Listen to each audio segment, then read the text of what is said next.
Hello दोस्तों। कल हमने संघ लोक सेवा आयोग के बारे में कुछ महत्वपूर्ण चीजें पढ़ी थी। आज हम उसी को आगे बढ़ाते हैं और ये आज इसका पार्ट 2 है। इसमें हम संघ लोक सेवा आयोग से संबंधित महत्वपूर्ण अनुच्छेद के बारे में इसमें डिस्कशन करेंगे। तो संघ लोक सेवा आयोग के अगर बारे में अगर आपने प्रारंभिक जानकारी नहीं देखी होंगी तो इससे पहले का वीडियो आप जरूर देखें, उसमें सारी चीजें डिटेल में बताई गई है। अब हम आगे बढ़ते हैं और शुरू करते हैं संघ लोक सेवा आयोग से संबंधित महत्वपूर्ण अनुच्छेद। तो सबसे पहले संघ लोक सेवा आयोग में देखें तो 300 अनुच्छेद जो है 315 से अनुच्छेद 323 तक हमको पढ़ना है। तो कुल कितने अनुच्छेद है? 315 से लेकर 323 तक इसमें अनुच्छेद है। तो सबसे पहला अनुच्छेद हम देखते हैं, अनुच्छेद 315। ठीक है, तो अनुच्छेद 315 क्या कहता है? तो अनुच्छेद 315 ये कहता है कि संघ और राज्य दोनों के लिए लोक सेवा के या लोक सेवा आयोग के गठन का प्रावधान करता है। तो अनुच्छेद 315 क्या है? तो संघ तथा राज्यों के लिए लोक सेवा आयोग का गठन। ठीक है, तो अनुच्छेद 315 में क्या है? संघ तथा राज्यों के लिए लोक सेवा आयोग का गठन का प्रावधान है इसमें। अब इसमें क्या क्या चीजें है और क्या चीजें है? तो संघ तथा राज्यों के लिए लोक सेवा आयोग का गठन होगा, मतलब यूपीएससी, केंद्र में यूपीएससी संघ लोक सेवा आयोग, और राज्यों के लिए राज्य लोक सेवा आयोग यानी स्टेट पब्लिक सर्विस कमीशन की स्थापना होगी। या फिर इसके अलावा ऐसा बोल सकते कि अगर दो या दो से अधिक राज्य चाहे तो वो ज्वाइंट पब्लिक सर्विस कमीशन या संयुक्त लोक सेवा आयोग की स्थापना अपने जो है कर सकते हैं। ठीक है, तो मतलब दो या दो से अधिक राज्यों के विधानमंडल की सहमति से यहाँ पे जो है ज्वाइंट लोक सेवा आयोग या संयुक्त लोक सेवा आयोग की स्थापना की जा सकती है। ठीक है, तो अनुच्छेद 315 में क्या है? संघ तथा राज्यों के लिए लोक सेवा आयोग के गठन का प्रावधान। ठीक है, यूपीएससी, केंद्र के लिए यूपीएससी, राज्यों के लिए स्टेट पीएससी, और दो या दो से अधिक राज्य चाहे तो या उनके विधानमंडल की सहमति से वो क्या कर सकते हैं? ज्वाइंट पब्लिक सर्विस कमीशन की स्थापना कर सकते हैं। ठीक है, तो ये था अनुच्छेद 315। अब अनुच्छेद 316 में क्या है? देखिए अनुच्छेद 316। ठीक है, अनुच्छेद 316 जो है आयोग के अध्यक्ष एवं सदस्यों की आयोग के अध्यक्ष एवं सदस्यों की नियुक्ति, कार्यकाल,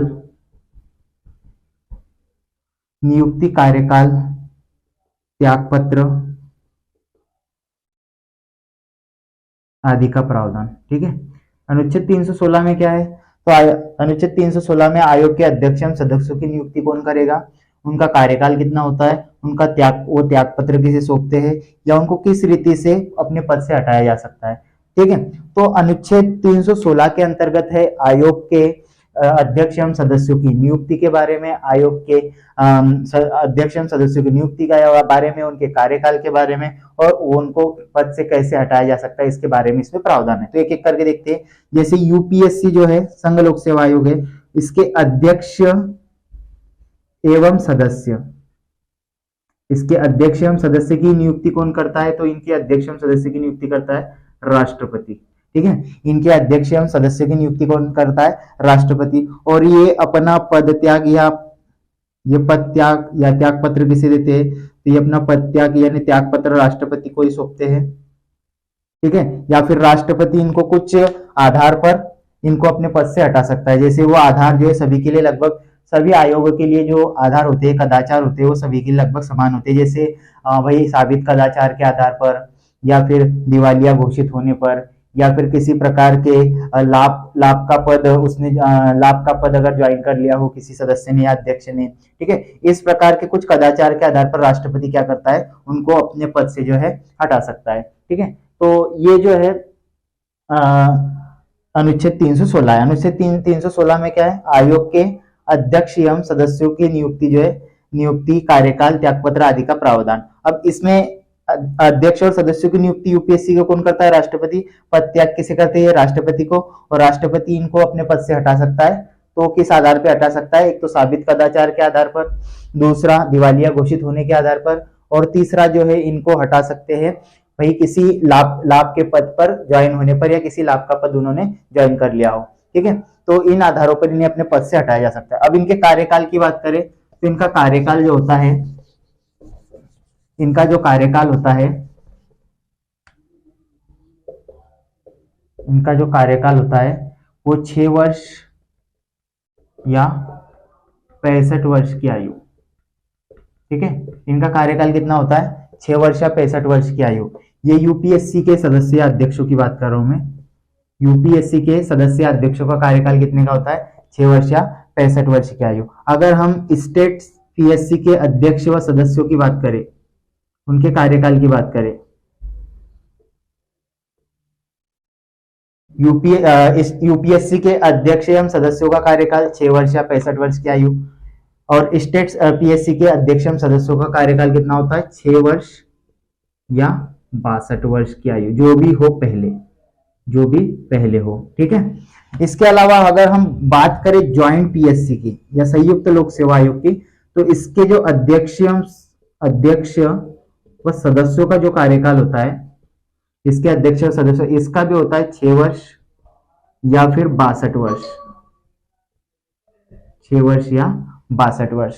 तो इसका कार्यकाल कितने का होता है? 6 वर्ष या 62 वर्ष की आयु। ठीक है, तो ये जो है इनका कार्यकाल। ठीक है, इसके अलावा इनकी योग्यता के बारे में, तो योग्यता के बारे में तो आधे से ज्यादा सदस्य जो होते हैं इसके, या आधे सदस्यों को भारत सरकार या यूपीएससी के जो सदस्य होते हैं उनको कम से कम भारत सरकार या राज्य सरकार के किसी भी कार्य का कम से कम 10 वर्ष का अनुभव होना चाहिए, तभी वो क्या है? यूपीएससी के सदस्य अध्यक्ष के पद के लिए योग्य होते हैं। तो योग्यताएं क्या है? तो योग्यताएं देखते हैं, 1 मिनट।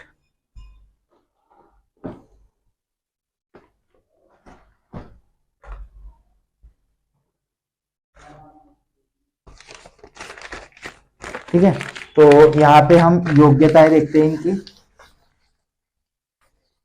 सॉरी, योग्यताएं तो बता दी मैंने आपको। हाँ, 316 में क्या क्या देखा हमने? तो नियुक्ति, ठीक है, उनका कार्यकाल, ठीक है, और त्याग पत्र वो किसे सौंपेंगे इसके बारे में देखा हमने अनुच्छेद नंबर 316 में। अब देखते हैं हम अनुच्छेद 317।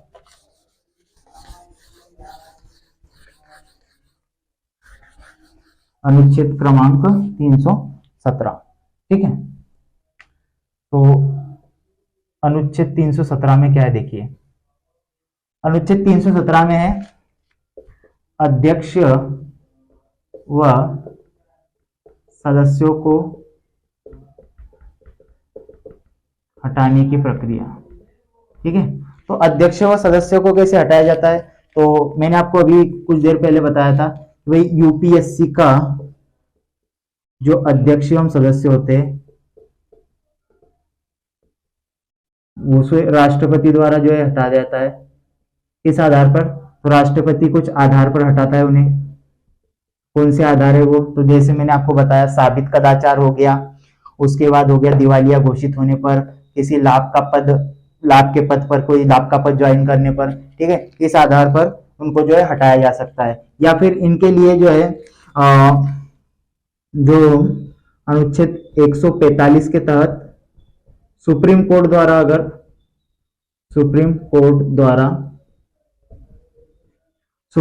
द्वारा जो है जांच के बाद, जैसे इनके ऊपर अगर कोई आरोप लगता है तो पहले क्या होता है, सुप्रीम कोर्ट उसकी जांच करता है, और अगर वो जांच सही पाई जाती है तो फिर उस जांच के बाद क्या है, राष्ट्रपति द्वारा इनको अपने पद से हटा दिया जाता है। ठीक है, तो 317 में क्या है? अध्यक्ष और सदस्यों को हटाने की प्रक्रिया है। यूपीएससी के अध्यक्ष और सदस्यों को कौन हटाता है? तो राष्ट्रपति हटाता है। किस आधार पर हटाते हैं? तो दिवालिया घोषित होने पर, साबित कदाचार के आधार पर, या कोई लाभ का पद ज्वाइन करने पर। ठीक है, आधार कौन कौन से है बता दिया। अब इसमें क्या होता है कि पहले सुप्रीम कोर्ट क्या करता है? सुप्रीम कोर्ट ये पहले जांचता है, या सुप्रीम कोर्ट इसकी जांच होती है पहले, और विधिक जांच के बाद क्या होता है, फिर अगर उन पर लगाए गए उन पर लगाए गए जो आरोप है वो अगर सही साबित होते हैं तो फिर उनको उनके जो पद से जो है हटा दिया जाता है। ठीक है, तो ये था अनुच्छेद 317। फिर अनुच्छेद 318 में क्या है? अनुच्छेद 318, तो अनुच्छेद 318 में अध्यक्ष एवं सदस्यों की सेवा शर्तें। अनुच्छेद 318 में क्या है? अध्यक्ष व सदस्यों की सेवा शर्तें। तो देखिए 318 में क्या है? अध्यक्ष एवं सदस्यों की सेवा शर्तें। तो यूपीएससी के जो अध्यक्ष है एंड सदस्य है, उनकी सेवा शर्तों का निर्धारण जो है वो राष्ट्रपति द्वारा किया जाता है। कौन करता है? तो यूपीएससी के अध्यक्ष एवं सदस्य की सेवा शर्तों का निर्धारण कौन करता है? राष्ट्रपति द्वारा किया जाता है। उसी प्रकार से स्टेट पीएससी जो होता है उसके अध्यक्ष व सदस्य की सेवा शर्तों का निर्धारण कौन करता है?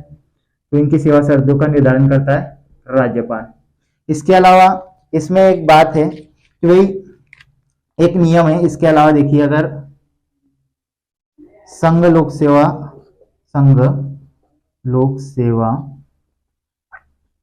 आयोग नियम 1969, ठीक है, संघ लोक सेवा आयोग नियम है 1969।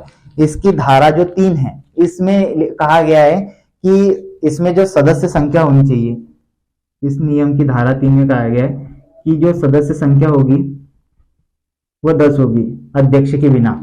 यूपीएससी की सदस्य संख्या कितनी होगी अध्यक्ष के बिना?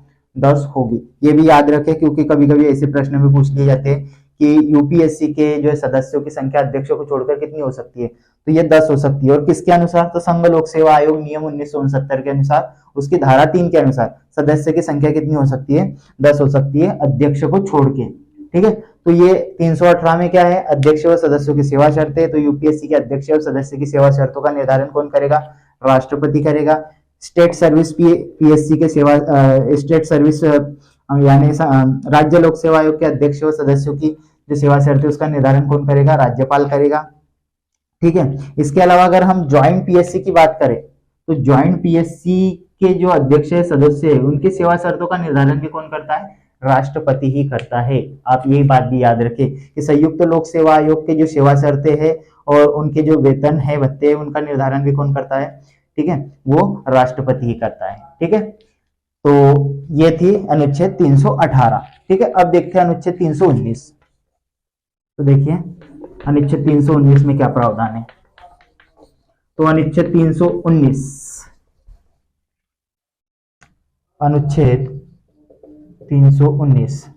तो देखिए अनुच्छेद 319 क्या बोलता है कि आयोग के अध्यक्ष एवं सदस्यों की नियुक्ति, ठीक है। तो आयोग के अध्यक्ष एवं सदस्यों की पुनर्नियुक्ति, सॉरी नियुक्ति नहीं, नियुक्ति के बारे में तो हम तो पढ़ चुके पहले। पुनर्नियुक्ति मतलब आयोग के जो अध्यक्ष है या सदस्य है वो पुनर्नियुक्ति के पात्र है कि नहीं। तो यूपीएससी का जो अध्यक्ष होता है यानी संघ लोक सेवा का अध्यक्ष होता है वो पुनर्नियुक्ति का पात्र नहीं होता। मतलब वो एक बार अध्यक्ष अगर हो गया तो डबल पुनर्नियुक्ति के लिए पात्र नहीं होता, ठीक है। हाँ, यूपीएससी के जो सदस्य होते हैं, यूपीएससी के जो सदस्य होते हैं वो अध्यक्ष बन सकते हैं यूपीएससी के, ठीक है, या इसके अलावा किसी स्टेट पीएससी के अध्यक्ष या सदस्य बन सकते हैं, ठीक है। तो ये बात याद रखें कि यूपीएससी का अध्यक्ष जो अपने पद पर पुनर्नियुक्त नहीं हो सकता, लेकिन यूपीएससी के जो सदस्य होते हैं वो यूपीएससी के अध्यक्ष नियुक्त किए जा सकते हैं और किसी state public service state PSC के अध्यक्ष या सदस्य के रूप में नियुक्त किए जा सकते हैं। तो ये भी जानकारी याद रखें, ठीक है। इसके अलावा अब आगे देखिए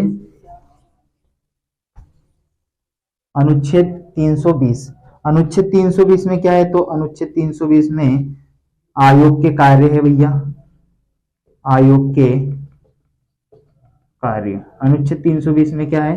तो आयोग के कार्य। अनुच्छेद 320 में आयोग के कार्यों का प्रावधान है। तो आयोग क्या क्या कार्य करता है? तो केंद्र स्तर पर ग्रुप ए तथा ग्रुप बी की भर्ती करवाता है। इसके अलावा संघ शासित प्रदेशों में जो है ग्रुप ए तथा ग्रुप बी की भर्ती करवाता है। तो आयोग जो है प्रशासनिक सेवाओं की भर्ती करवाता है, इसके अलावा पुलिस सेवा की भर्ती करवाता है। ये सभी कार्य किसके अंतर्गत आते हैं? अनुच्छेद 320 के। मतलब आयोग के जितने भी कार्य है वो अनुच्छेद 320 के अंतर्गत आते हैं। इसके अलावा देखिए तो अनुच्छेद 321,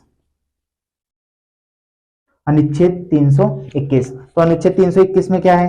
तो अनुच्छेद 321 में है लोक सेवा आयोग के कार्यों का विस्तार।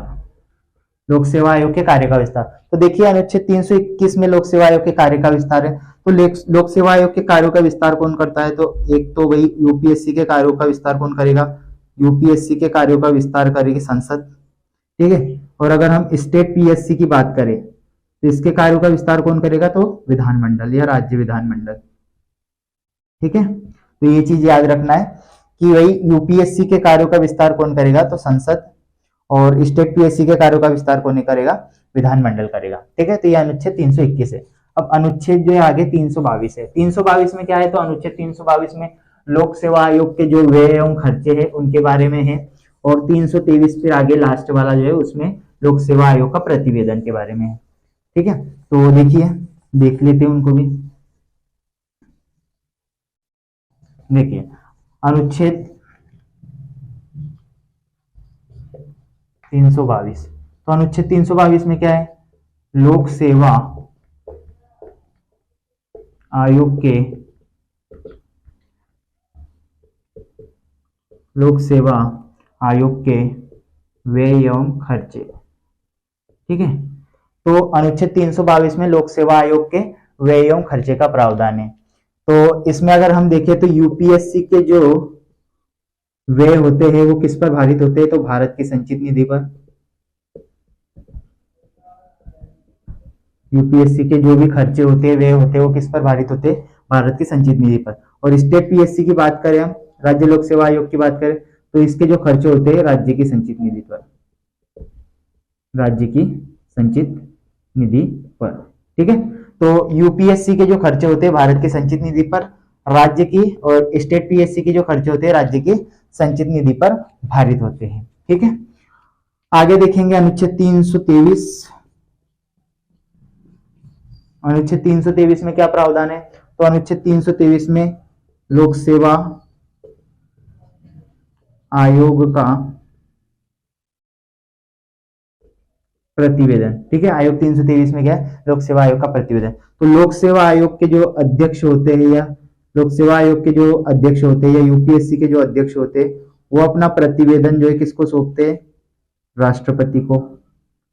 और राष्ट्रपति क्या करता है? इसको संसद के पटल पर रखता है, ठीक है।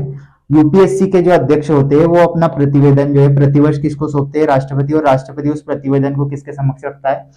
संसद के समक्ष रखता है। वैसे ही अगर हम स्टेट पीएससी की बात करें, राज्य लोक सेवा आयोग की बात करें, तो इसके जो प्रतिवेदन है, इसके अध्यक्ष जो है प्रतिवेदन राज्यपाल को सौंपते हैं और राज्यपाल इसको किसके पटल पर रखता है? विधानमंडल के पटल पर रखता है, ठीक है। तो 323 में क्या है? तो लोक सेवा आयोग का प्रतिवेदन। तो प्रतिवेदन के बारे में प्रावधान करता है। तो यूपीएससी का जो अध्यक्ष है वो लोक सेवा आयोग का प्रतिवेदन या संघ लोक सेवा आयोग का प्रतिवेदन है वो किसको सौंपता है? राष्ट्रपति को। और राष्ट्रपति जो है इसको प्रतिवर्ष जो है संसद के पटल पर रखता है। इसके अलावा स्टेट पीएससी का जो अध्यक्ष है वो अपना प्रतिवेदन किसे सौंपता है? तो राज्यपाल को। और राज्यपाल इसको क्या करता है? विधानमंडल के समक्ष रखता है, ठीक है। तो ये हो गया,